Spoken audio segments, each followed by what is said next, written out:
Tahu bahwa sholat menjadi amalan pertama yang dihisab di akhirat sebelum amalan-amalan yang lain.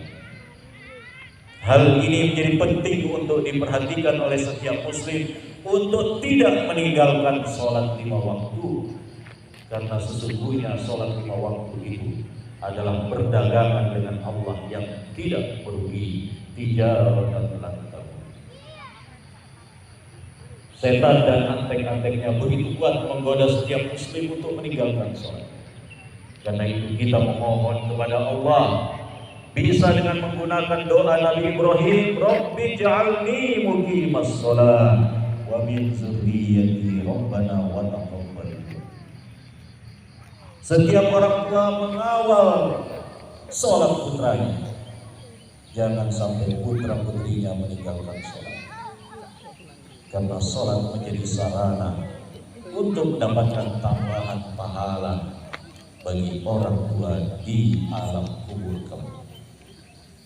Ketika anak-anak yang ditinggalkan mendengar azan, mengambil air wudhu, kemudian sholat, maka itu juga menjadi tambahan amal kebaikan bagi orang tua. Karena itulah Rasulullah SAW mengajak para orang tua untuk mendidik putra putrinya sholat sejak 0 sampai 7 tahun, memperkenalkan gerakan bacaannya. 7 sampai 10 tahun membiasakan putra putrinya untuk melaksanakan sholat. Dan 10 tahun Rasulullah izinkan untuk memberikan hukuman ketika meninggalkan sholat. Ma'asyiral muslimin, jamaah salat Idul Fitri, sholat harus menjadi perhatian kaum muslimin. Maka masjid dan musholla tidak hanya menyelenggarakan, tapi juga mendidik bagaimana anak-anak sekitarnya. Generasi muslim sekitar masjid dan musholla hendaklah mendirikan sholat. Jangan sampai ada generasi Islam tetapi tidak melaksanakan sholat. Sholat adalah tijaratan lan tabur, perniagaan dengan Allah yang tidak pernah berhenti. Ketika generasi muslim belum berkenan menambah sholatnya dengan sholat sunnah, tidak mengapa. Yang penting sholat 5 waktunya jangan sampai ditinggalkan. Karena sholat 5 waktu wajib untuk dikerjakan. Seiring dengan peningkatan iman nantinya, insya Allah generasi muslim itu akan rindu kepada Allah dengan melaksanakan sholat-sholat sunnah tambahan. Apakah dia melaksanakan duha, sholatul lail, rawatib, dan lain sebagainya. Allahu Akbar, Allahu Akbar, la ilaha illallah, wallahu akbar, Allahu Akbar walillahil.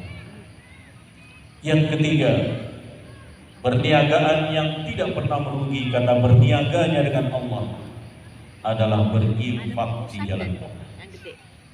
Baik berinfak dengan sembunyi-sembunyi, berinfak secara rahasia untuk menjaga keikhlasan hati, maupun berinfak secara terang-terangan untuk memberi contoh dan mengajak kaum muslimin yang lain agar berkenan untuk berinfak. Berinfak sudah tentu berbeda dengan zakat. Tidak semua kaum muslimin mampu untuk mengeluarkan zakat. Di samping zakat itu ada nisabnya. Allah menakdirkan rezeki hamba-hambanya berbeda-beda. Ada yang dimudahkan rezekinya, ada juga yang dipersempit rezekinya. Ala kulli hal, kita tetap bersyukur dengan apapun pemberian Allah. Karena kesyukuran itulah yang menambahkan kebaikan pada harta yang kita miliki.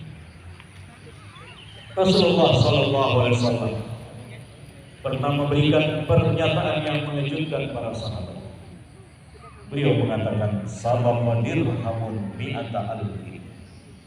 1 dirham telah mengalahkan 100.000 dirham. Bayangkan bagaimana Rasulullah SAW dengan tegas menyatakan 1 dirham mengalahkan 100.000 dirham. Padahal 1 dibanding 100.000 sangat jauhlah jaraknya. Lantas para sahabat bertanya kepada Rasulullah tentang pernyataan ini. Ya Rasulullah, kaifa yasbiqu dirhamun mi'ata alf? Wahai Rasulullah, bagaimana kok bisa 1 dirham mengalahkan 100.000 dirham? Maka Rasulullah kemudian menjelaskan, ada seseorang, dia hanya memiliki 2 dirham dari uang. Kemudian 1 dirhamnya dia infakkan di jalan Allah. Sementara ada orang lain, dia punya harta yang berlimpah, uangnya banyak. Karena itu dia ambil 100.000 dirham dari brankas yang dimiliki. Maka saat itulah kata Rasulullah, 1 dirham mengalahkan 100.000 dirham. Karena orang yang berinfak 1 dirham tadi hanya memiliki 2 dirham saja, tapi separuhnya dia berkenan untuk dikeluarkan di jalan Allah. Sementara yang kedua yang memiliki harta yang banyak, belum tentu 100.000 dirhamnya itu adalah separuh dari yang dia miliki. Namun demikian, kita tidak diperkenankan untuk mencela, untuk mengata-ngatai infak orang lain. Tugas kita adalah meneguhkan semangat berinfak di jalan Allah. Karena itu berinfak tidak harus menjadi orang kaya. Bahkan infak yang dikeluarkan dibanding zakat jauh lebih besar.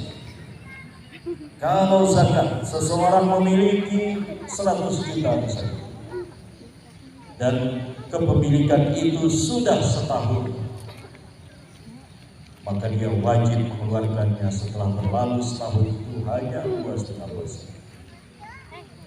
Tapi seringkali ada orang yang dapat uang cuma 20.000, dia berani memberikan saudaranya, kerabatnya, keponakannya, orang yang tidak memiliki, dia keluarkan 5.000, sudah 25%, sedangkan zakat hanya 2,5%.